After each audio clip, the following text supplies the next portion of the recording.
What's up? How you doing? That was a Tesla coil, and mess around with it.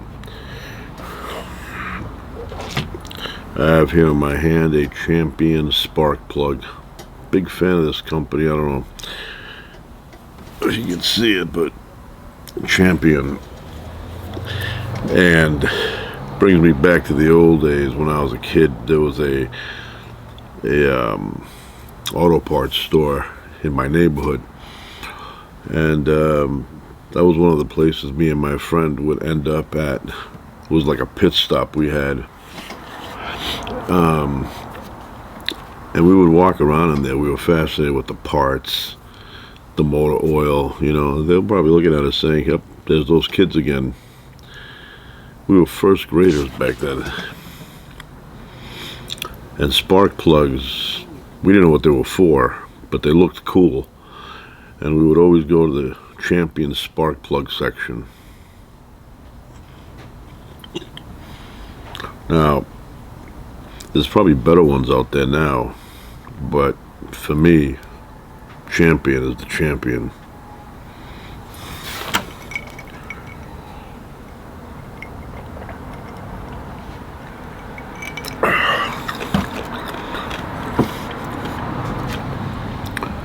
Someday I'd like to go back to my old neighborhood and do a tour of all the places I would go when I was a kid. Start off at my school, and then work my way around. Show all the places I went to after school, before school, where I went on the weekends. Maybe even do a whole subway system video. Show the places I went on when I took the subway. Show my kids too. Be like doing a time machine episode. Get stuck in nostalgia.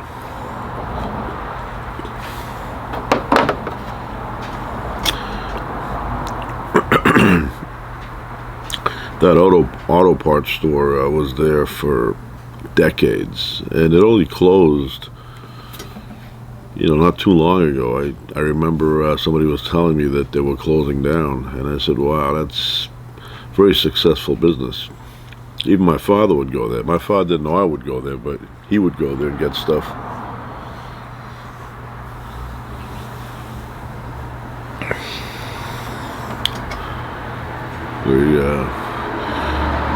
Very nice night. Good night to have some nice clean covers fresh out of the laundry there, the smell of Downy, and watch an old television show like Life of Riley. Got my shoe polish stuff here. Sapphire. This is my favorite company for shoe polish. Highly recommend them. ×2 cubed. Very unusual smell for a shoe polish. I know everybody's used to Kiwi. Kiwi is very rich in petroleum, but this one is not. This one has other stuff. It's almost like a type of hand cream. I don't know, but really good stuff. Almost looks like Vegemite, but it smells a lot better. So this one is what, the black or the brown, and then I have, this is the brown here.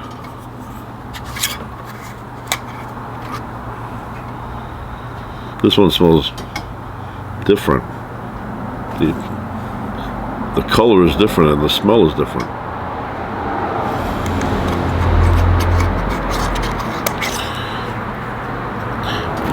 Yeah, I'm a big fan of having your shoes polished. I don't know, I don't like dusty shoes. I know they get dusty, but then the next day in the morning time, after a nice shave, put on the aftershave on there, refreshing. You need to put on a pair of freshly shined shoes. In the old days, you couldn't put a shine on a sneaker because they were canvas, canvas and rubber. But nowadays, I put a shine on my sneakers years ago. I don't wear sneakers anymore because I'm past the age where I should be wearing sneakers. You know, I'm past that age. I wear boots, things like that, and I shine them with this stuff here, sapphire, made in France.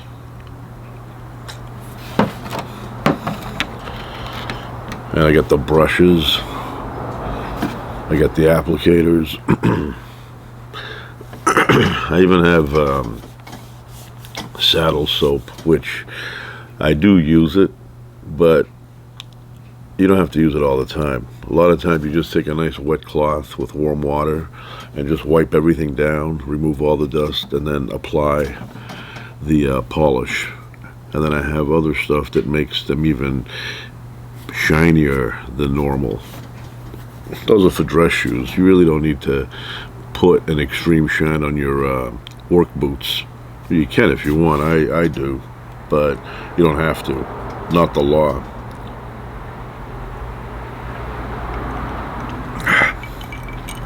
I can't tell you how much I enjoy water with ice. So anyway, that's my thing. One of my things that you have to have your shoes polished when you put them on in the morning. Now obviously there's going to be days where you haven't done it, but 99.99996% of the time you have to have them polished, especially if they're dress shoes. You know, you don't want to look like a schlep rock walking around with dusty or scuffed up dress shoes. But boots too. You'd be surprised. It's like, I feel like something jammed in there. You'd be surprised how much longer the leather will last if you polish it.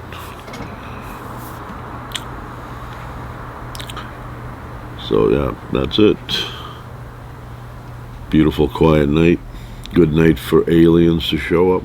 They will not, but it is a good night. I wish it would happen. I'm telling you, I'm dying for some kind of, you know, turning on the news and say there's a special report and it says Australia is being overrun with alien ships, but they're friendly, but they don't know that yet. I would love something like that. I mean, we're in the galaxy, we're on the outer finger, and I'm thinking maybe that's like a quiet neighborhood because we're not picking up any signals.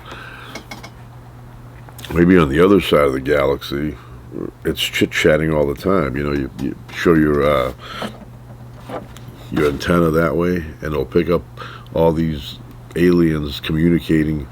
You know, the television shows, they have drama, they have comedy and all that, and you're picking it up and you're watching it on your planet.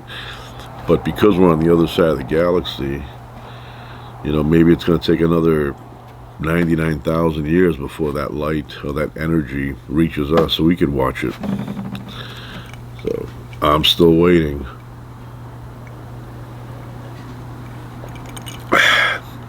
I remember when I was a kid and I saw Close Encounters of the Third Kind. Man, I could not get it out of my head. Could not get it out of my head. I was so fascinated. I wanted to go somewhere and build that Devil's Tower thing and watch them, you know, as they came to me. But I've always been fascinated with anything to do with the universe, especially intelligent life elsewhere. So, and I'll tell you this right now, Steven Spielberg is making another UFO movie, another alien movie. So I am very excited. I like his stuff. And, you know, I'm not into the mean aliens, you know, the ones that are looking for resources. I find that plot ridiculous, asinine, that there are aliens somewhere in our galaxy that have run out of something and they came here to get some. That's not creative, that's ridiculous, asinine.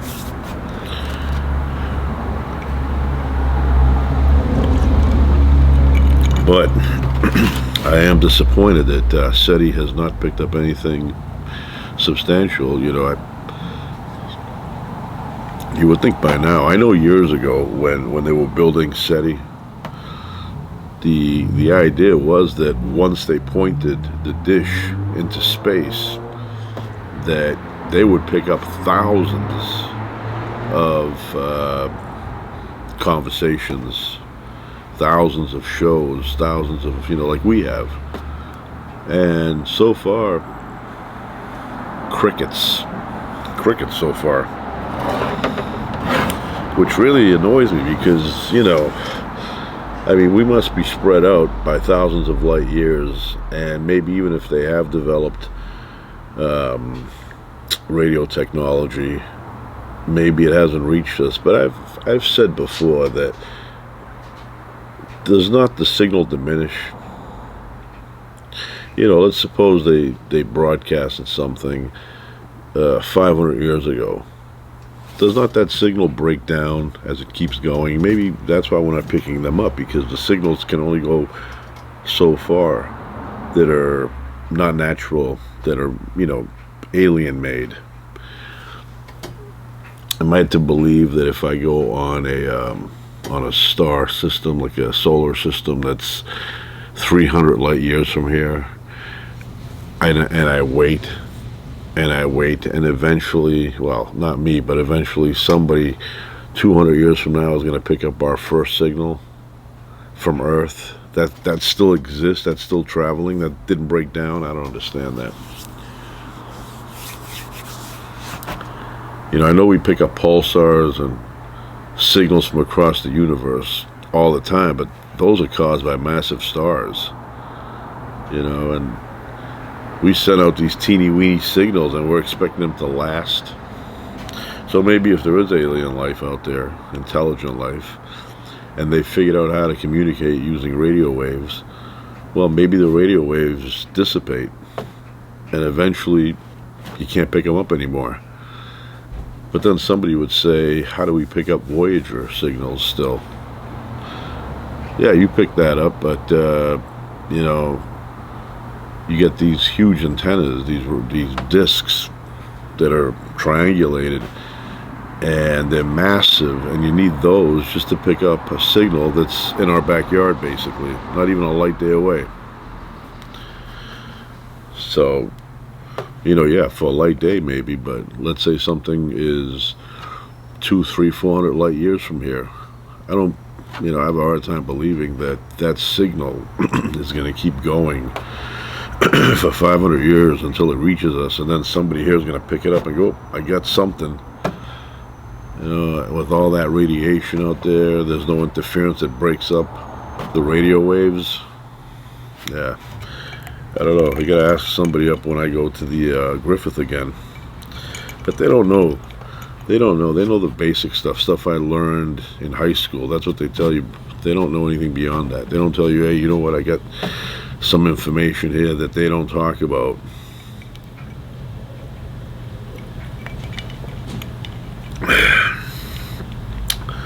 But I would love one day to wake up in the morning, turn on the news like the old days, and hear the newscaster say, we have reports of some unidentified objects landing in Nebraska, and the U.S. government is investigating because they don't know what they are either. And then it turns out that it's some kind of alien life that found us and wants to communicate with us in a friendly way.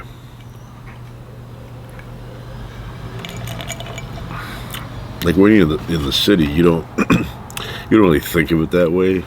But I'm telling you right now, if I had this set up in the desert and it was just me, and I was looking above me and there were like 30,000 stars, you start looking at it differently. I remember when I would get up early in the morning, do a little jogging years ago, and it would be pitch black out in the area where I was, especially when there was no moon in the sky, and you'd look up as you were running. Occasionally you'd go into a tree, but you'd look up and you'd see the whole sky was loaded with stars.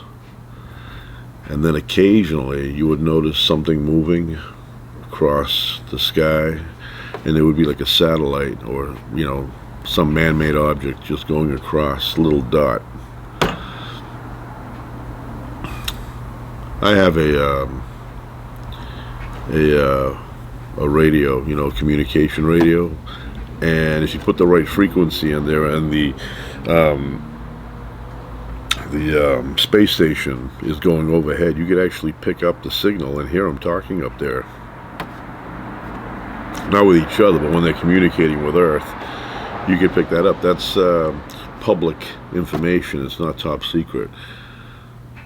So, but yeah, I'm fascinated. I'm hoping within my lifetime we make contact with something out there, and then I'm hoping it opens up the door where everybody, out there says, yeah, we're all here. We've been hiding on you because we wanted you to develop up to a certain point before we expose ourselves. But here we are. That's what I want to see happen, in my lifetime.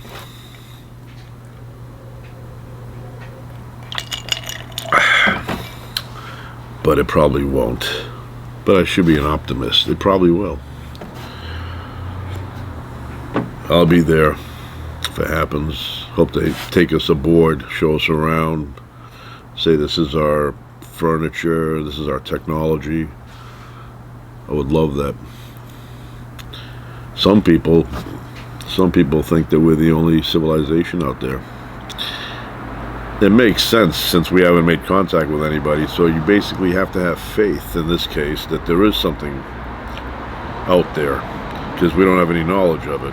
But statistically speaking, which means absolutely nothing, but statistically speaking, with all these stars out there and all these galaxies out there, there's got to be something. There's got to be something. There's got to be another me talking like I'm talking here, saying there's got to be something. So, anyway, it's late, after midnight. So I washed the sheets, brand new sheets on the bed. I washed the blanket, brand new blanket. Well, it's not brand new, but it's brand washed.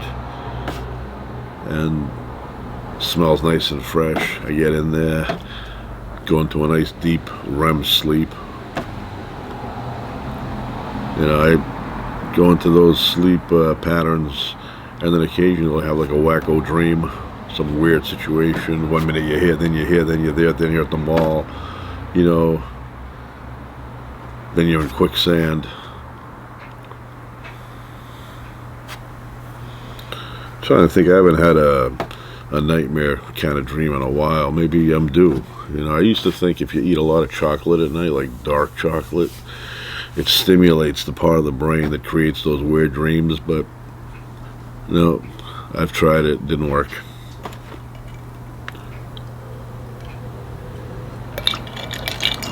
I wish there was something like, like if somebody said, hey, if you eat popcorn late at night, you will have vivid, wild dreams. Like somebody you knew from your past shows up in your dream that you can't stand. That would be a wild dream. I'd like to have a dream where I'm climbing Mount Everest. I've had dreams though where I'm in the middle of the ocean. It's dark, floating around. I have like a raft of some kind, and I'm just floating, and I'm hungry. And all of a sudden, I push into the thing, and it's sand. I hit shoreline, and I look, and there's this, really pointy island sticking out of the ocean, and there's only about a 15-foot area of sand that goes around the island. And I'm so grateful to be on the island after floating and floating and floating for who knows how long. Then I start climbing the island, going around, and the water is rising below me. I'm like one step ahead of it, and then finally the water gives up. It stops at a certain point. I keep going up, And in the dream, there's a house up there, like a big cottage, like the kind of house you would see on the East Coast by the beach, one of those small towns. And I go up there and I can hear voices. It's like a party going on up there, like they're together, they're barbecuing, and I'm all wet. And the water has risen all the way up, like maybe, I would say in the dream, a couple of 1,000 feet up, which is impossible, I know, but it's a dream. Keep that in mind. And I'm trying to figure out how I ended up on this weird place island, and I'll tell you what the island looks like, because I've actually found a similar looking island. That ball thing, I forget what it's called now, but it's off the coast of Australia. You put in Ball Island off the coast of Australia, and it'll pop up. You'll see a picture of it. That's exactly what it looks like in my dream. And I had that dream before I even knew about the island, because the island I discovered a few years ago, and the dream I've had way before that. Anyway, that's it for now. I may even take a nice hot shower first, and then take a nice deep sleep. I may. We'll see how I feel when I get upstairs. All right, that's it for now. Ciao.